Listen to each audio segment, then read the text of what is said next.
روسی فوج کو حملے کا حکم مل گیا، 60 جنگی طیاروں کی فضا میں گھن گرج۔ سامعین محترم، روس کے آگے کھڑے ہونے والوں کی شامت آ گئی۔ مغرب اور امریکہ کی ایسی دوڑیں لگ گئی کہ دنیا دیکھتی رہ گئی۔ 48 گھنٹے کے الٹیمیٹم دینے والے امریکی میڈیا پر سختہ طاری ہو گیا۔ روس کے جدید ترین جنگی طیارے، بحری بیڑے اور 10,000 فوجی بحرۂ اسود پہنچ گئے۔ حالات کی سنگینی ظاہر ہونے لگی۔ یوکرین کے وزیر خارجہ کا بڑا بیان بھی جاری ہو گیا۔ پیوٹن کے غصے کو آزمانے والوں پر زمین تنگ کر دی گئی۔ مہلت ختم ہونے کا وقت آ گیا۔ کون سا ملک روسی فوج کے مد مقابل آئے گا؟ ہر طرف سناٹا چھا گیا۔ روسی فوج کے پہلے ٹریلر نے امریکہ اور مغرب کی چیخیں نکلوا دی۔ پیار کی زبان نہ سمجھنے اور روس پر پابندیاں لگانے کی دھمکیاں دینے والوں نے تیسری عالمی جنگ چھیڑ دی۔ امریکی ڈالروں پر چلنے والے یوکرین کو روس کے آگے جواب دینے کی بھاری قیمت ادا کرنا پڑ گئی۔ دنیا کے جدید ترین ہتھیاروں سے لیس نیٹو، مغربی اتحاد، کوارڈ اور امریکی فوج کی ساری ہی دھمکیاں دھری کی دھری رہ گئیں۔ روسی افواج کی طاقت، تاریخ، پیوٹن کی سفارتکاری اور یوکرین کی سرحدوں پر ٹریگر پر انگلی رکھے ہوئے روسی فوج نے اپنا کام کر دیا ہے۔ یوکرین پر حملے کی تاریخیں اور وقت بتانے والے امریکی اداروں کو ایسی چپ لگ گئی جیسے روس کے ساتھ کبھی کوئی تنازع تھا ہی نہیں۔ ماضی میں روس کا حصہ رہنے والا یوکرین کس کی ملکیت ہوگی اور امریکہ یوکرین پر کیا سیاست کر رہا تھا؟ تازہ ترین اطلاعات نے سب کچھ کھول کر رکھ دیا۔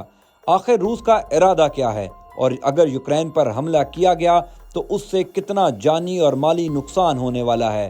آج کی ویڈیو کا آغاز اسی موضوع سخن سے کریں گے۔ سامعین محترم، روسی بحری افواج کے 30 سے زائد جنگی جہاز سمیت آبدوزیں اور جنگی کشتیاں بحرۂ اسود میں پہنچ گئی ہیں۔ روسی وزارت دفاع نے کہا ہے کہ اس کی بحری افواج کے 30 سے زائد جنگی جہاز فوجی مشقیں کرنے کے مقصد سے بحرۂ اسود میں داخل ہوئے ہیں اور یہ ان کا ذاتی علاقہ اور سمندر ہے۔ وزارت نے ایک بیان میں کہا کہ 30 سے زیادہ بحری جہاز سیواستوپول اور نوروسک کی بندرگاہوں سے بحرۂ اسود کی طرف روانہ ہوئے تاکہ فوجی مشقوں میں حصہ لیں، جو کہ وقت کی اہم ضرورت ہے۔ گزشتہ ماہ 20 جنوری کو روسی وزارت نے اعلان کیا تھا کہ وہ جنوری اور فروری کے مہینوں کے دوران 10,000 فوجیوں، 140 بحری جہازوں اور 60 طیاروں کی شرکت کے ساتھ کئی فوجی مشقیں کرے گا، جو کہ ان کی تربیت کا حصہ ہے۔ امریکہ کی قیادت میں مغربی ممالک روس پر الزام عائد کرتے ہیں کہ وہ یوکرین کی سرحد کے قریب فوج جمع کر رہا ہے۔ واشنگٹن نے دھمکی دی ہے کہ اگر روس نے یوکرین کے خلاف حملہ کیا تو اس کے خلاف پابندیاں لگائی جائیں گی۔ اس پر امر واضح ہے کہ روسی حکام بارہا بتا چکے ہیں کہ روس اپنی فوج کی اپنی حدود میں نقل و حرکت سے متعلق الزامات کو مکمل مسترد کرتا ہے اور یوکرین کے خلاف جارحانہ منصوبوں کے وجود سے انکار کرتا ہے، جبکہ یوکرین نے امریکہ اور دیگر یورپی ممالک سے اس ضمن میں مدد مانگ رکھی ہے اور امریکی اور یورپین ممالک کی افواج یورپ کے دیگر ممالک میں اکٹھا ہونا شروع ہو گئی ہے، لیکن روس اپنے معاملات پر گزشتہ والی روش اختیار کرتے ہوئے اپنی مشقیں جاری رکھے ہے۔ ناظرین کرام، یوکرین نے اپنی سرحد پر بڑھتی کشیدگی اور تناؤ کے پس منظر میں مذاکرات کی غرض سے روس اور دیگر اہم یورپی ممالک کے سیکیورٹی گروپ سے ملاقات کا مطالبہ کیا ہے۔ یوکرین کے وزیر خارجہ کا کہنا ہے کہ روس نے سرحد پر فوجیوں کی اضافی تعیناتی سے متعلق وضاحت دینے کی باضابطہ درخواستوں کو نظر انداز کیا ہے۔ ان کا کہنا تھا کہ اگلا قدم یہ ہے کہ روس کے منصوبوں کے متعلق شفافیت کے لیے اگلے 48 گھنٹوں میں ایک اجلاس بلانے کی درخواست کی جائے۔ روس نے یوکرین کی سرحد پر تقریباً 1 لاکھ فوجی تعینات کرنے کے باوجود یوکرین پر حملہ کرنے کے منصوبوں کی تردید کی ہے۔ ایک اندازے کے مطابق ماسکو نے یوکرین کی سرحد پر 1 لاکھ فوجیوں کو جمع کر رکھا ہے، مگر کرملن کا کہنا ہے کہ ان کا یوکرین پر حملہ کرنے کا کوئی ارادہ نہیں۔ روسی وزارت خارجہ کا کہنا ہے کہ مغربی ممالک جھوٹی معلومات فراہم کر رہے ہیں، لیکن چند مغربی ممالک نے خبردار کیا ہے کہ روس فوجی حملے کی تیاری کر رہا ہے۔ امریکہ نے بھی متنبہ کیا ہے کہ روس کسی بھی وقت یوکرین پر فضائی حملے سے جنگ کا آغاز کر سکتا ہے۔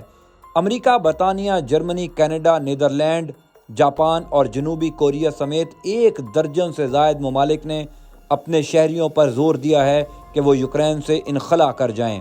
اور ان میں سے بعض نے یوکرین کے دارالحکومت سے اپنا سفارتی عملہ بھی نکال لیا ہے۔